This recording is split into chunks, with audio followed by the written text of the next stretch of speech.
અમરેલી જિલ્લાના જાફરાબાદમાં marine police દ્વારા blood donation કેમ્પનું આયોજન કરવામાં આવ્યું।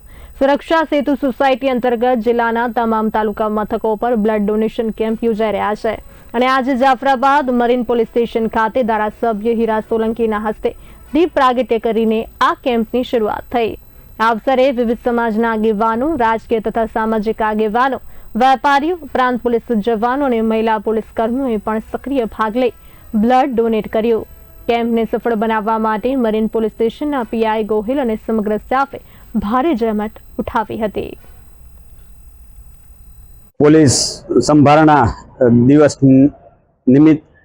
નિમિત્તે મહેરબાન પોલીસ અધિક્ષક શ્રી સંજય ખરાત સાહેબના માર્ગદર્શન હેઠળ સમગ્ર અમરેલી જિલ્લામાં રક્તદાન કેમ્પનું આયોજન જુદી જુદી તારીખે કરવામાં આવી રહેલ છે। તે નિમિત્તે આજરોજ જાફરાબાદ મરીન પોલીસ સ્ટેશન વિસ્તારના નગરપાલિકા હોલ ખાતે રક્તદાન કેમ્પનું આયોજન કરવામાં આવેલ છે અને આ રક્તદાન કેમ્પમાં માનનીય ધારાસભ્ય શ્રી હીરાભાઈ સોલંકી હાજર રહેલ હતા અને તેઓએ શુભ આરંભ કરાવેલ હતો અને આ કેમ્પમાં તમામ જનતાઓ હાજર રહેલ છે, આગેવાનો હાજર રહેલ છે, સરપંચ શ્રી હાજર રહેલ છે, તમામ પત્રકાર મીડિયાઓ પણ હાજર રહેલ છે અને તમામ માણસોએ રક્તદાન મહાદાન અને સૂત્રને અનુસરી બહોળી સંખ્યામાં રક્તદાન કરેલ છે। તેઓ તમામ જનતાનો હું જાફરાબાદ મરીન પોલીસ સ્ટેશન અને અમરેલી જિલ્લા પોલીસ વતી આભાર વ્યક્ત કરું છું।